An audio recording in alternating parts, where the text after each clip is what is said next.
Alex here, back again at the Expat Files. Today I have James Guzman with me. James is the guy who helped me set up something that everybody going expat should think about, which is worldwide medical insurance. I'm very, very happy that I chose to do this. This is, in my mind, and for various reasons that we're going to actually explore, and I'm going to tell you a story also about my own experience, is actually a better deal than the kind of medical coverage that you get inside, say, the US or Canada. This is a hilarious, actually, topic. Somebody yesterday, I was discussing this, and somebody from Canada, of course, put in the comments section on a video I was doing about how, yeah, but Canadian healthcare is free, which is always one of the funniest things you can hear people say, because of course it's not free. And in any case, there's a lot of misconceptions about getting medical coverage or medical care getting taken care of outside North America. And most of the misconceptions are just dead wrong. And so it's good that we have an expert who can set the record straight a little bit. Again, I've had experience with this, and I can tell you, you'll be very, very pleased. If you do go abroad, this is something you need to know about. But today, I just want to welcome James. Welcome to the podcast. Very happy to have you here. I know you're a little bit under the weather, so thanks for being with us. I appreciate it. Yeah, no problem. Thanks for having me. I'm glad to talk to you. Excellent. Well, first of all, you're an interesting guy to me for several reasons, because not only what you chose to do as a career path, helping expats with medical coverage, but also because you are an expat and you have an interesting story about how you went abroad, how you got started, sort of on your current path. And also you're a bit of a expert on Mexico. You're in one of my very favorite parts of Mexico, a place I really like to visit and enjoy going to. So why don't we begin there before we get into the medical care portion of today's podcast, which is the real reason that I wanted people to hear from you. But talk about your decision and sort of what led you to want to live outside the U.S. and how did you first start out on this path? Oh, well, that's a long story. I'm not sure where to start. Yeah, I mean, my father was from Puerto Rico, where you are now. And so I used to spend summers in Puerto Rico with my grandmother. And so that's kind of how I grew up speaking English. I grew up in North Carolina. But yeah, so that was kind of how I guess, what you would call like a third culture kid. I don't know if people have heard of that term, but that's someone who's kind of, they're familiar with different cultures as they grow up. And they actually have a different psychological makeup. So anyways, that's kind of an interesting rabbit trail if people want to go down that. But so I was, comfortable with different. I learned Spanish. I was comfortable with different languages and that kind of thing. And then after that, I joined the Navy out of high school, and and that obviously we went all over. We were in Afghanistan, and all I did the Mediterranean, and so then I got to see some different places and that kind of thing, and that kind of gave me an international view as well. Once I got out, also in the Navy, I got into real estate. That was in the early mid 2000s, and I was in my early 20s. I bought my first house when I was 20 years old, and that's when I got out, well, first of all, the real estate market crashed, and I had rental real estate in my early 20s because I was reading Robert Kiyosaki and people like that, and learning about rental real estate. And I didn't know that, I'd never lived through a market crash. And so that was a big wake up call for me. And I started to learn about, how the fiat money system works and what creates bubbles. And I went really deep into fiat currency and economics. And I studied. I used my GI Bill and I went to Madrid, Spain, and I studied international business there. There's also a professor there called Jesus Huerta de Soto, who is a pretty famous economist within Austrian economic circles. He's one of the only students of Rothbard, other than Hans Hermann Hoppe. And so, anyway, so I studied with him and all his PhD professors and stuff like that. His one of his students was my professor. His name's David Howden, and we became very good friends. And I got really into all this, especially during the European debt crisis. And to be honest with you, I thought everything was going to fall apart a long time ago. back then. I was studying it and I said, well, this is just too much debt. This was first 2008 and then the European debt crisis. And I'm not sure what happened, but it all just kind of got pushed off, and they've continued to kick the can down the road. It's been pretty amazing. And then my first job, once I graduated college, my first job was actually with Peter Schiff. I helped start his the Euro Pacific Bank. I was one of the first brokers, the one that recently had to get shut down. I don't know if people know that story, but the Australian media came after him with a bunch of bogus charges, and even though it was all fraudulent, what they were saying, he still ended up having to close down the bank because it took such a hit, um, just in the eyes of people. But anyways, I was one of the first brokers there. That was in Barbados and St. Vincent, and then I kind of felt restricted. It's a very hard gig being just a broker like that, especially doing only cold calls. And so, anyways, yeah, it's kind of funny, just real quick. It was me and three other guys, and we were in Barbados. And all we would do is we just sit on the phone or online and just make calls, cold calls, all of them. They just gave them a bunch of calls. And then on our time off, we just go run and exercise and go run, swim in the beach and stuff like that. And St. Vincent has it has like really shoddy internet. So a lot of times the internet would go out and say, all right, well, go to the beach, right? A beautiful place, but I didn't really it wasn't up my alley as far as living there. The West Indies, it's like, it's okay. And it's got beautiful landscape and all that type of stuff. But as far as as far as the food and the culture and all this type of stuff, I'm just more into Latin America. This is more up my alley. Yes. So, I had an opportunity to go to Acapulco and, help as far as writing newsletter and selling condominiums and stuff there. So I moved to Acapulco, and again, it was like this was late 20s, stuff like that. So I was like a single guy, late 20s in Acapulco, and it was just like a blast. I had a condo on the beach, and was just really into the whole thing of financial independence and living internationally and all that. And I got into that, but it just got to be pretty crazy for me. And as I got older, I just didn't think it was a good place for me to be establishing myself. And so I moved to San Miguel de Allende in Guanajuato, central Mexico. And I first started here just doing real estate sales. I still kind of do real estate, but yeah, the real estate sales. I used to have a vacation rental company, but with COVID and some other things, I ended up having to close it down, unfortunately. So now I concentrate on insurance, which a lot of people don't do. And yeah, it's one of the well, just as far as where I am, San Miguel, I found it to be great. It's the opposite of Acapulco. It's kind of it's great weather. I mean, the most perfect weather I've Perfect. found. Yep. Yeah, and high altitude, doesn't get too humid. Colonial, kind of laid back. It's one of the most more conservative places in Mexico. If Yep. people look like socially conservative. And I just thought it to be very interesting, beautiful architecture and all that type of stuff. And as far as insurance goes, it's just something that a lot of people neglect when they talk about, moving overseas. You can save money on taxes.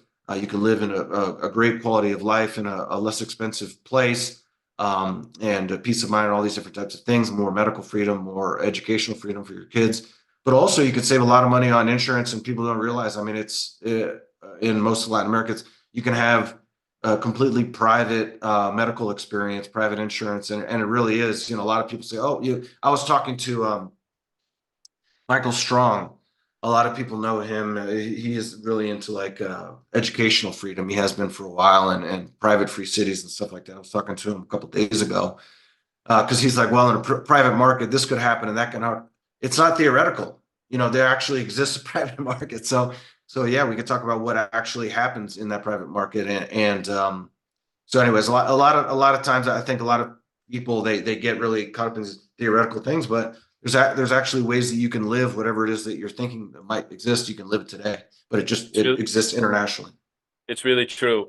And obviously you've had an enormous range of life experience, but also tremendous business experience. And um, the saying is absolutely my experience too, which is this and you don't have to be a young single guy, right? With no responsibilities to really take advantage of just the awesome adventure out there. I mean, one of the things that has, and I knew this while it was happening to me at the time, but when I was gone from the United States more or less, right, for about 15 years on and off to mostly Latin America. And reconnecting with old friends from high school, university, the thing that you get, the thing that I hear over and over again, which is very flattering, but which I'm aware of, is wow, I wish I had gone and done something adventurous with my life. I mean, it really is true. A friend of mine who's an attorney in New York, very successful, tremendous career, but aware that also like some portion of life passed these people by. And so I'm always flattered when I hear it, but it is true that you can really design just a tremendous adventure. This is something that very few people think about. Caught up in the day today. Obviously, you have to have a job that allows you to go do some of the stuff that we do. And if you don't have that, and you have to, you're physically chained to one location, that's different. But with the remote work thing that happened, especially that accelerated through the lockdowns and the early 2020s, a lot of things are possible now. But let's get into this. I mean, you have a fascinating story about how you first started out, and I want to hear more about how and why you relocated to Mexico, because I know you're a bit of an expert on that. But I do want to talk to people about the sort of main theme here today, which is this issue of insurance, which is a great business to be in. But you mentioned that for a lot of people, they overlook it. I want to bring up two things. First of all, the necessity of it, but also the simple fact that you can have the best medical coverage, probably superior to anything that you're getting inside the United States. I know from personal experience that our experience in Mexico, where my son was born, was mind blowing. Right, not just in terms of cost savings, but also the very conspicuous lack of aggravation, right, that you always get dealing with the United States medical system. And so, talk about your experiences. What do you see? What do you hear from people? Like, what about your own either your own personal experience or from dealing with clients? What do people tell you? What are some horror stories of people who really got this part wrong and need to understand that, not only is there such a thing as global insurance, but also that, right, once you have it, you can design a really very, very high quality, private, hassle-free kind of medical care pretty much everywhere you go. Yeah, so I guess to start with that, there's a lot there. So to start with that, I would say that a lot of people, well, number one, like I said, they're under the impression that there isn't kind of a more private insurance, especially people in the United States or Canada. They just know what they know in their own country, and so they don't know that this already exists. That there is medical freedom and there's a way that you can cover yourself and all that kind of stuff. So. What I wanted to say is that a lot of people also, when they get past that, they thought, okay, well, maybe I can go overseas. They see how inexpensive it is, maybe in Mexico. I'll use Mexico because I'm in Mexico, and that's kind of what expertise is on at the moment. So, people come and maybe they get stitches, or they'll get their teeth cleaned, or they'll do something like that, and they say, well, it's very cheap here. I can just pay for everything out of pocket. And I think that's that's where people kind of overlook it, and I know that's easy to do, especially when you're young. I mean, I actually did it, for a long time. I was just like, well, I didn't know anything about that. I didn't plan ahead and all that kind of stuff. But the thing is that so in Mexico you have private and you have public options. Okay, so if somebody, well, first of all, I would say that the reason that you come down to Latin America or something like that is because you have some sort of online income and all that type of stuff, and it can go a lot farther down here, and you could live a good level of life around here, right? So you don't want to come down here and then use the public services, right? So I would not, recommend just coming down here and then, like, oh, just, well, if anything happens, I'm just going to go to a public hospital. You know, First of all, I mean, that's not the public population. The public doesn't appreciate that. A bunch of expats coming down and then just wanting to use public services. And second of all, it's just not going to work out well for you.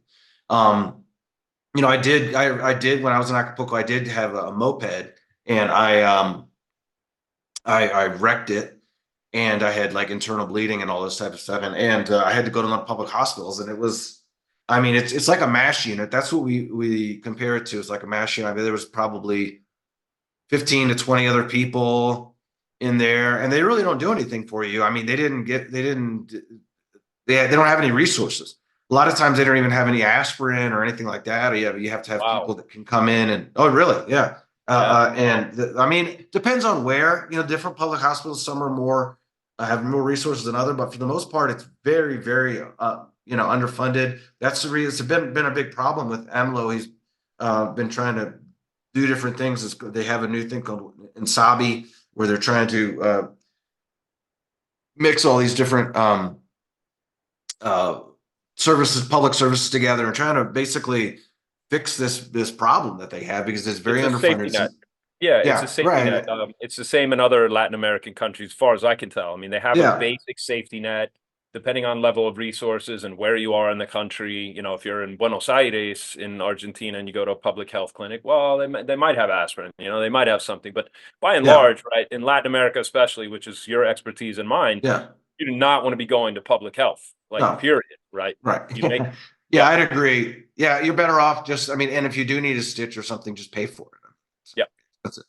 So yeah, I would say I would just recommend not going to the public hospital at all ever, really. I mean, long waits. You probably get sicker in there, Get a because nice infection while you're there. Yeah, right. exactly. Yeah, exactly. So, Yep. and the thing is that private care is great, like you said, and it is inexpensive, compared to the U.S. for sure, compared to other places. I mean, yeah, depending on what you want to do. Now, what I was going to say, what I'm building up to, is that that doesn't mean that everything is insanely cheap.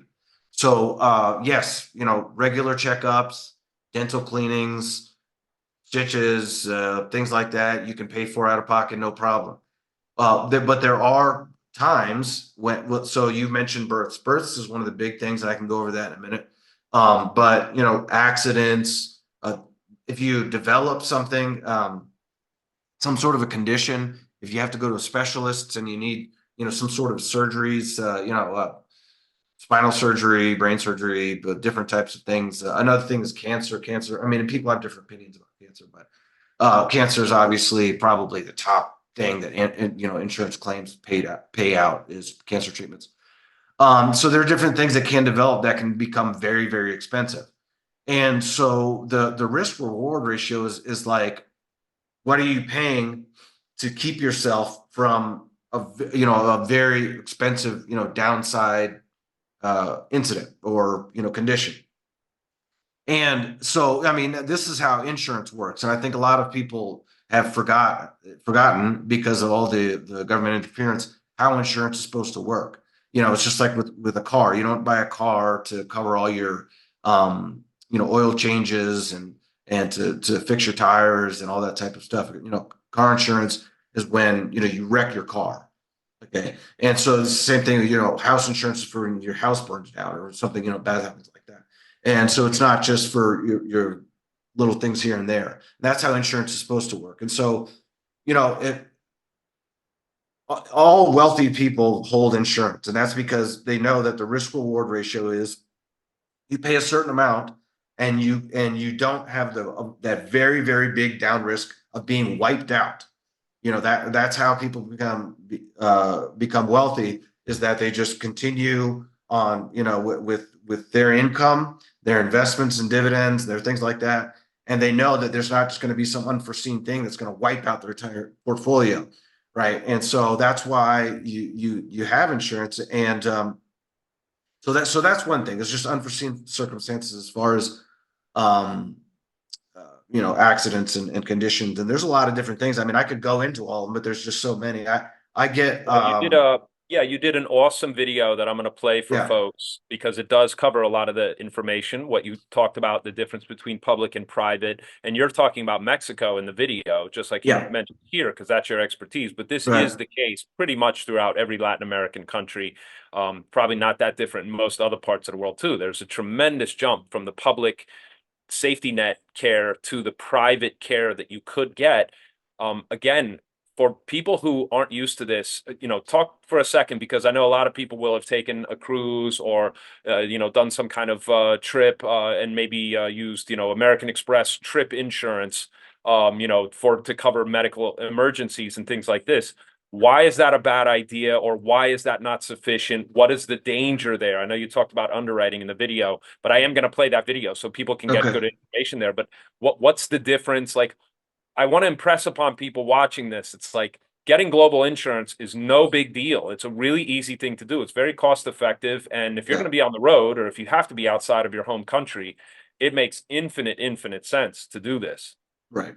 Okay. Yeah. So first I want to say maybe if people are listening to this as a podcast and not watching it, in that video, the graph that I show with the top claims for one of the companies I work with, they I mean it goes from 1,000,004, $1,000,000. I know people think, what? I show that to a lot of people and they're like, $1,000,000 for for a claim, a one yearly claim. Like, yeah, I mean that. Okay, that's an extreme example, and those are the highest per year for that. I think, and I believe that charge for 2022. So each year it goes up.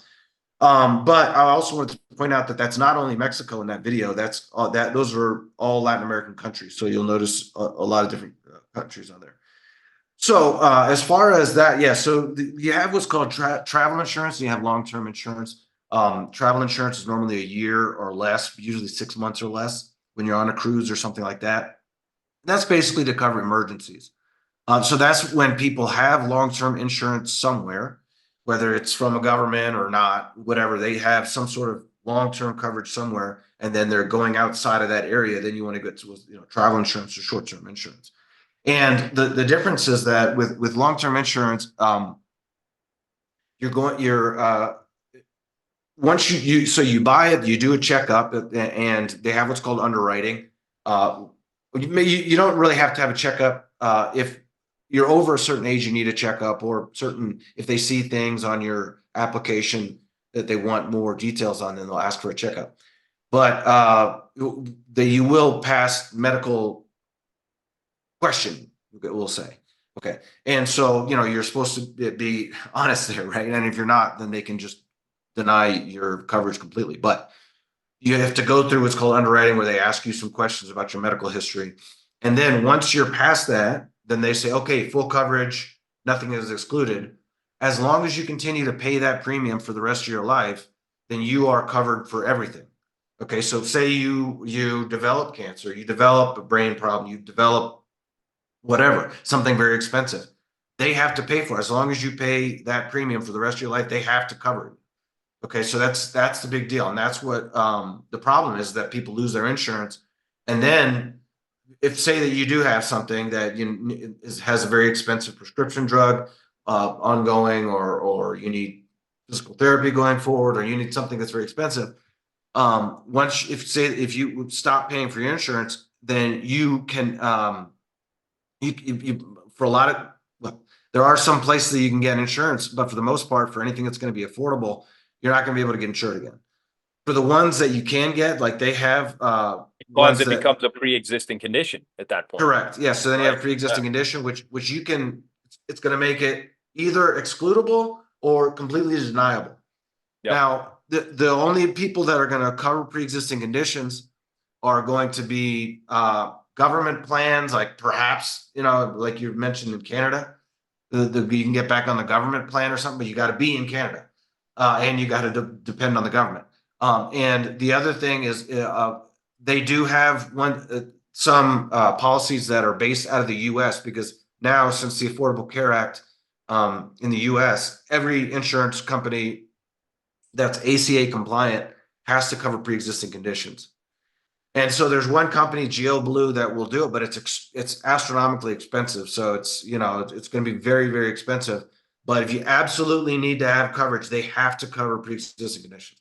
But that's going to be just as much as any other U.S. Right. policy. So for the most part, like the non-ACA compliant international plans is going to be like a fifth or probably less. It depends on which one you get, but it's going to be much less than what you're going to pay for something like that. And so, yeah, so travel insurance is not made to be lived on. It also doesn't have coverage for things like maternity, um, other types of things that, like I said, if you develop something, if you need any type of surgery, that's all like outpatient stuff, which means like you have to schedule it.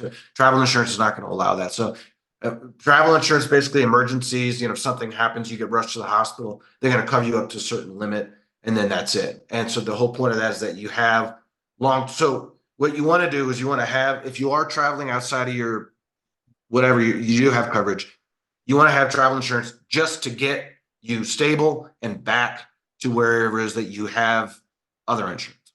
Yep. Yep.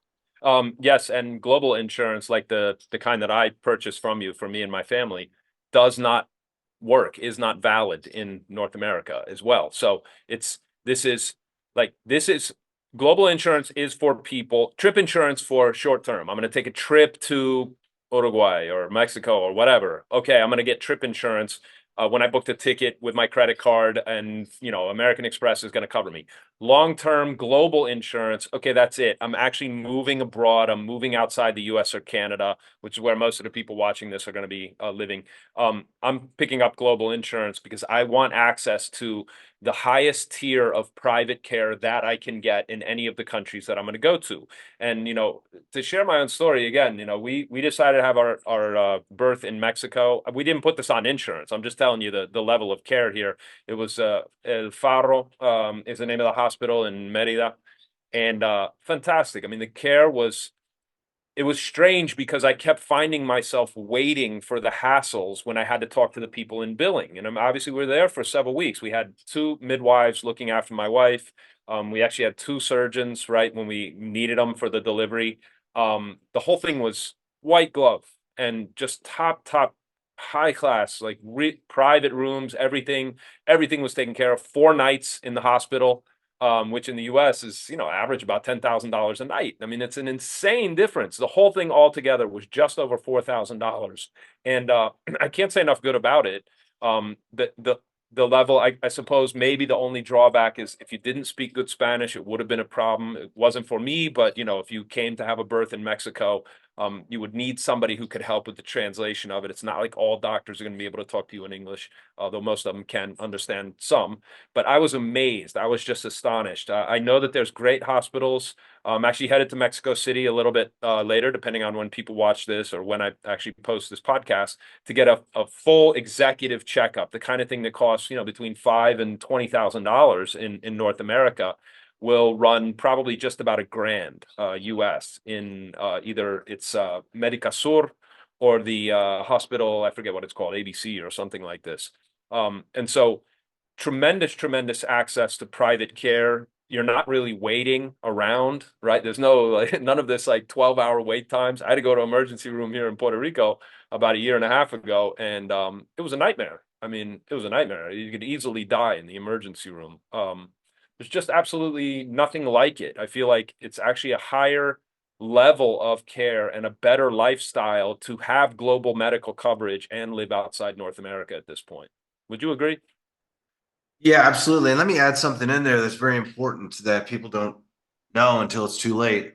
And that is, if you are going to live internationally or in Mexico or Latin America or something like that, it's a no-brainer. If you're going to have kids, if you're planning on having kids, it's a no-brainer to buy insurance because you're going to get the birth costs more than your premium. So if you buy the insurance 10 months, you have a 10-month waiting period, which means you can't buy insurance while she's pregnant, or you can't buy insurance and then she gets pregnant the next month. You have to wait 3 months, which I did. But but yeah, so once you do that, then that birth is covered. Now, it's not only is the birth paid for, so like you said, yours is around $4,000.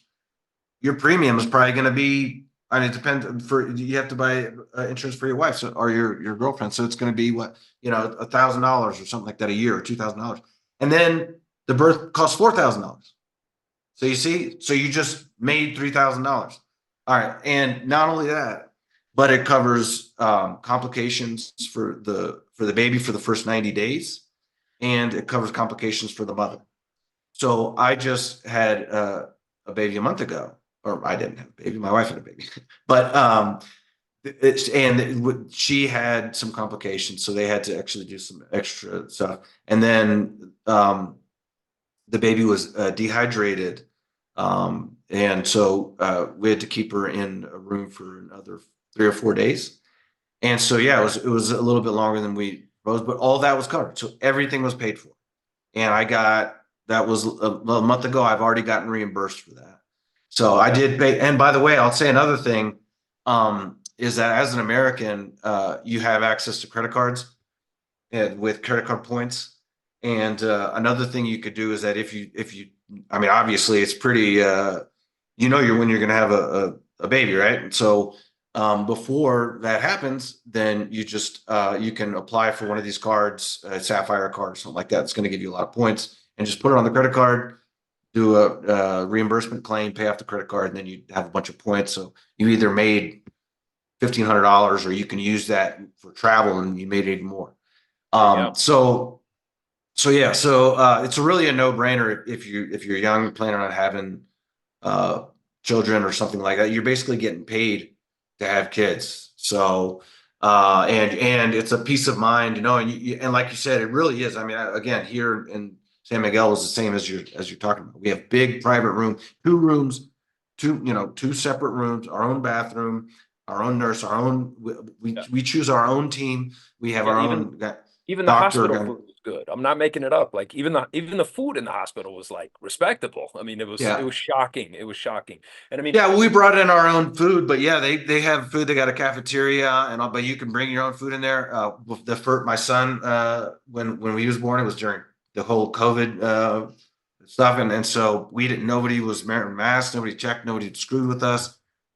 We had our own room. We did whatever we wanted in there. We had a doula, turned the lights down, put candles up, and scents, and we did whatever we wanted in there, and had our own team. And yeah, nobody bothered us yeah, about private care. Yep, private care in a place like Mexico is private. I mean, it is yeah, really the highest tier. They do not mess with you. You're allowed to do what you please. It's on you. You get to call the shots. Nothing like that existed here in Puerto Rico. We had a friend who had twins during yeah, lockdown, the same time my son was born, the same time your child was born, and it was a nightmare. It was an absolute nightmare. yeah. She told the story, and I just thought you should have left. Like it's too bad, but. Well, let me I just also say before we move on from that, also everything is completely up to you. So as far as circumcision, which vaccines you want, all whatever you want to do, that's all up to you. Nobody's pressuring you to do anything. Yep, that's right. That's exactly right. Yep. I noticed that and I appreciated the hell out of it too. I don't know anybody living in the US at this stage who doesn't have some kind of horror story about, and we were in Florida until 2020 was my most recent time living in the United States, and for a job that I had at the time. And if I went for a medical checkup, there was always something. There was always something that they would hide. You ask, like, how much is this going to cost? What does this test cost? Right? You can never get a straight answer, and then 3 months later, 6 months later, you're seeing a bill for something that you were told wasn't going to be charged or that was covered by insurance. Nobody seems to know, right, what things are going to cost. My point is, this is the only industry on earth that I'm aware of that at least gets to pretend to legitimacy, that is allowed to sort of make up whatever charges and costs and not tell you things, and sort of make things up as they go along. There's really nothing like the US medical system. And as we know, and as we knew long before the fiasco of the whole COVID lockdowns and everything else, and the way the medical system was, quite frankly, commandeered and in some ways weaponized against the population. The AMA, the American Medical Association, is probably the strongest, outside the military contractors, it's probably the strongest lobby on earth. And so these people are able to influence laws and to sort of stack the deck in their own favor. And so I just don't see anything good coming with the US medical system. I think it's going to get more and more prohibitively cost prohibitive, expensive. I think that care will continue to suffer and struggle. And we had fabulous insurance while we lived in Florida. My employer covered that stuff, but you were always dealing with some kind of headache that was going to surprise you, that you were going to get, sort of stuck with down the road. And I can't recall having a good experience in the U.S. Medical system, you know, really as far back as I can remember. But right, thinking about my time in Latin America and using my insurance when I had to have it, and the birth and the various times, I don't go to the hospital a whole lot, but holy moly, I mean, the difference is really, really night and day. And some people are aware of medical tourism. Do you have anything to add really about medical tourism? I know we've sort of touched on it, but do you know people coming down like specifically for, you mentioned cancer treatments. I know there's centers in Mexico. Is there other stuff that people should be aware of in your neck of the woods about medical tourism? Yeah, so I mean, medical tourism is outside the scope of insurance because when people use medical insurance, it's because, I'm sorry, medical tourism, it's because their insurance is not covering whatever it is. So when people use medical tourism, they're, probably from the US or Canada or something, and something is either taking too long or it's not covered with their insurance. So they come down to Mexico and they pay out of pocket. There's a lot of things that it depends on what exactly you want to Like get what? done. I mean, obviously, dental work is one of the things a lot of people do in Mexico, and a lot of people think it's going to be some guy in a shack or something like that. Again, I think we've kind of stressed this. It's not like that. I mean, there's very like high quality of care, and people that are very trained and all that kind of stuff. And so, yeah, you just have to, whatever it is that you want to have done. It's a specific thing, or plastic surgery or something, whatever. I know a lot of people come to Latin America for that. That's just going to be something out of pocket that you just have to do your own research. But I would say number one, just don't. It's not as scary as you might think, but do your research. Yeah, aside from dental work, people come to, I know Thailand is a big one for cardiac surgery, right? If you need heart surgery, any kind of heart health, heart related treatments. Anything else that you're aware of in Mexico? No, no, no, no specific. Yeah. Something else comes to mind. I know a guy in Puerto Vallarta who's really done well, and that's for guys that want testosterone treatment. Mm, They can actually so that a lot of you can buy topical testosterone and other types of things over the counter. They really advertise it over yeah, in like Nayarit area. If you go to any pharmaceutical, you'll just see all this crap, and you're like, holy shit, that's for yeah, sale no, just it's all available without a over the prescription. counter. Yeah, And so he's figured out the way that you can come down and you go to a doctor that he hasn't, and they will prescribe you testosterone treatments, and then they sell it to you, put in a box, and you can fly home with it, and it's yeah, like 6 months to a year's yeah. worth. So some people do that. I guess it's a lot cheaper, a lot easier. Again, I'd probably do my research as far as the certain mark or brand or whatever that they're giving you, because I mean, it's more freedom, but it also means that you need to do more. You need to do your research, Yeah, of that course. because they're not regulated. So Yeah, of course. Well, and so, a word about training. I mean, these people are just as well trained. A lot of them have trained at US medical schools in many cases, but the quality of the machinery, everything from MRIs to, dental chairs and instrumentation, all of this stuff is really on par with at the private level, right? If you're getting private care, it's certainly on par with anything people are seeing in a US clinic. yeah. And another thing that's pretty cool too is that whenever you do any of these studies, exams or whatever, they actually give it to you. And then so you like that's something that's different from the US, is that uh, I'm only familiar with the US, so that's what I'm talking about. But when you do an exam or something like that, they keep it behind this wall, and all the doctors can see everything. You don't even That's a a lot of big times deal to get your own records. Yeah, yeah. So exactly. you have it. I mean, I probably have it right back there. It's you have all your X-rays and MRIs or whatever. You can look at it yourself. You Yeah, have a CD, yep. and you can keep it. You can download it, and so anyways, you have access to all that. Yeah. No, it's a big convenience, and yeah, it's a big difference. You think about just trying to get hold of your medical records and all you got to sign like 12 forms to get your own records, right? Because of privacy laws or something like this. I mean, it's I suppose I'm jaded too, James, because I worked in medicine. I had a career in medicine. I used to teach doctors. I made an effort to try to also franchise acupuncture clinics. I still keep an active license in Colorado to practice. And so I know from working inside the system just how gummed up the entire thing is inside the US. And it seems to me that it's beyond repair. So whether it's medical tourism or getting an executive checkup or going south of the border to get these things done, it just makes infinite sense to me. The birds are so loud on the recording, I have to get rid of them. It just makes infinite sense to me to let people know about this. What is the best way? I want to also ask you about why Mexico? Like, why did you decide to settle there? I know you're a super expert at this. What are you seeing in terms of trends of people coming out of North America? Because that's kind of my audience here. What do you see about the decision to come to Mexico? We know it's the number one destination, so what are some reasons why, and like, what do you see in terms of the exodus out of North America? Yeah, since I've gone international, I've been working with helping people move internationally and all that kind of stuff for a while now.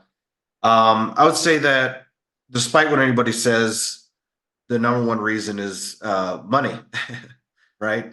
They come down because they can just live a better life. A lot of people, maybe they don't have a lot of money. But people come down to Mexico mostly to retire, um, and they could just live a life on Social Security, their pension or whatever that they couldn't dream of in the States. I mean, they can go out to eat every night. They have, What is your cost savings? Like, how much does your cost of living go down? Because I tell people, I write yeah. about this, but what are you looking Yeah, at I in terms would of? say I used to, I haven't done an analysis in quite a while, but I used to do this stuff quite a lot. But I would say probably in rent, maybe like a third the price.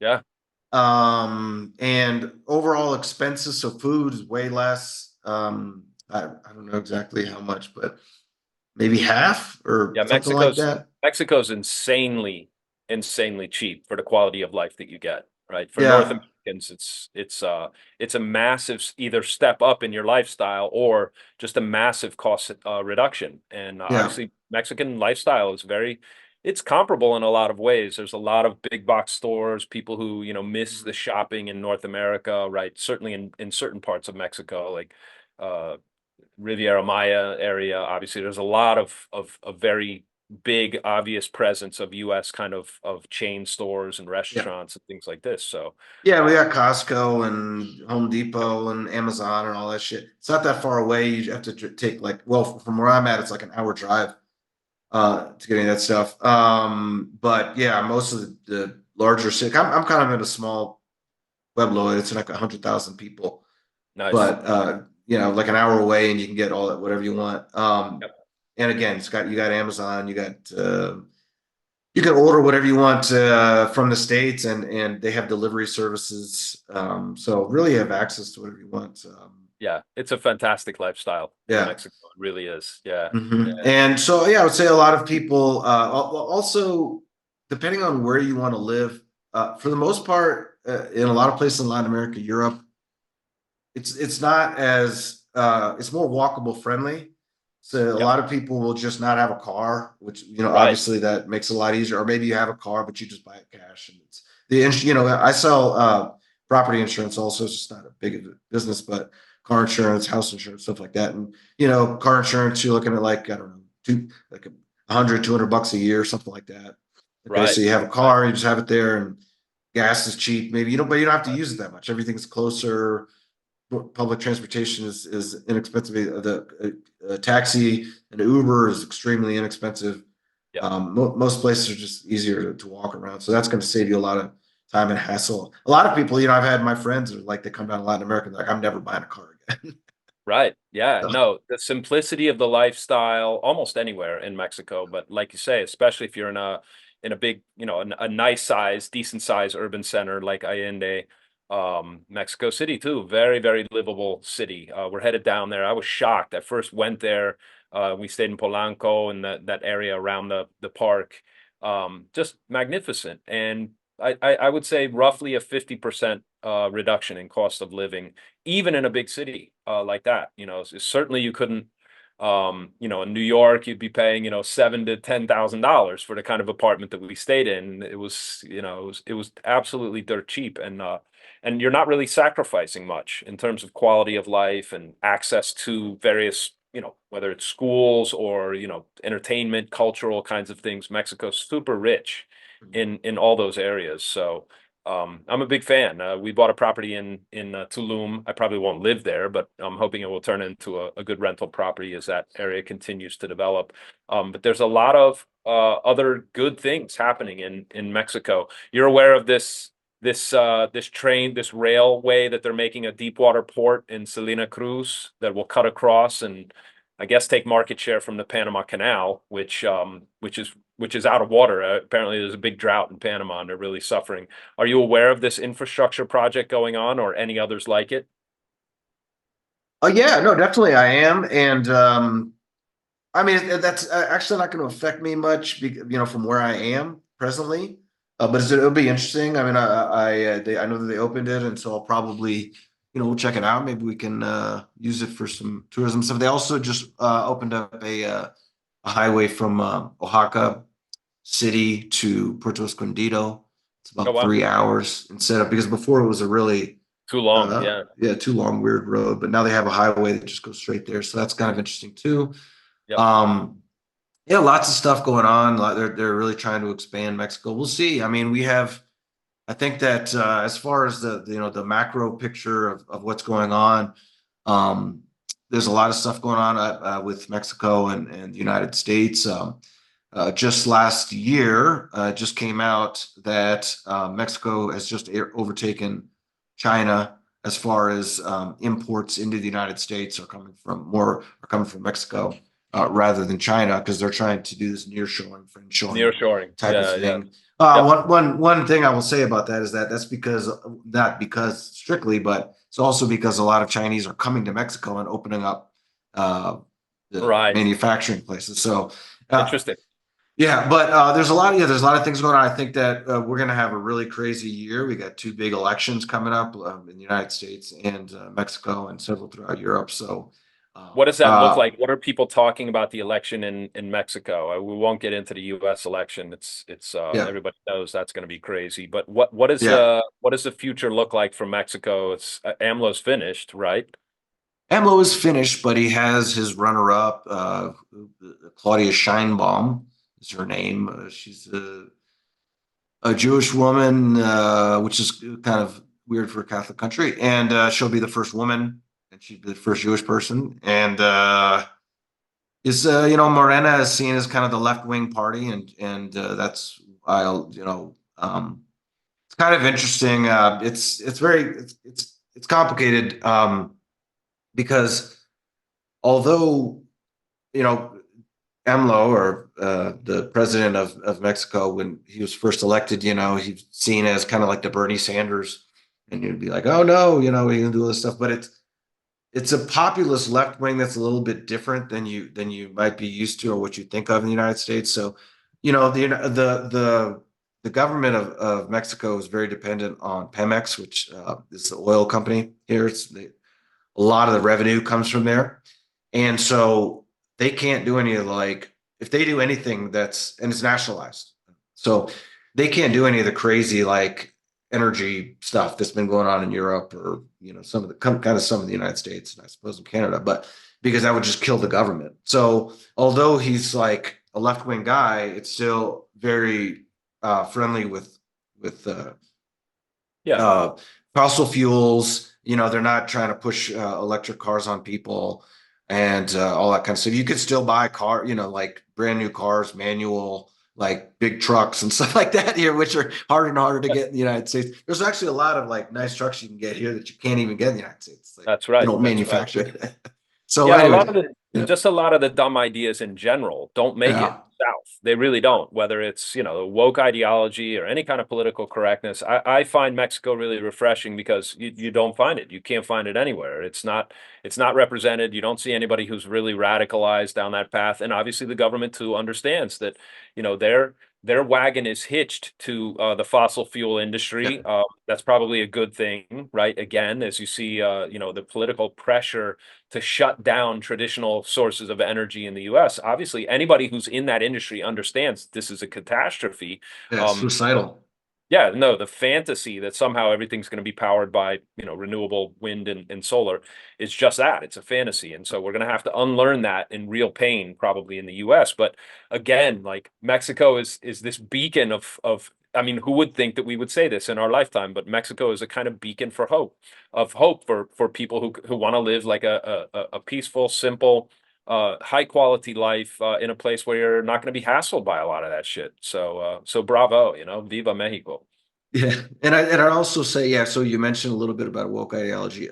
So even though Bernie is, I'm sorry, AMLO is seen as this Bernie or left wing figure, um, he is socially pretty conservative. I mean, even the left wing people in Mexico are not like huge proponents of abortion, and they're more like for family values and stuff. So, That's so right. like, That's right. AMLO made a speech not too long ago where he was, where they were, because he's been going back and forth with the U.S. about this fentanyl problem, where he's there, he's trying to downplay Mexico's role in fentanyl, and what he was saying is, well, that the United States maybe they need to concentrate more on getting their families together and having Amen. their young people employed and having families and stuff like that. Which is kind of funny. It's that's a like a conservative argument, right? Of course. Yeah. Yeah. So It's anyway, also so yeah, sane. yeah, right, Yeah.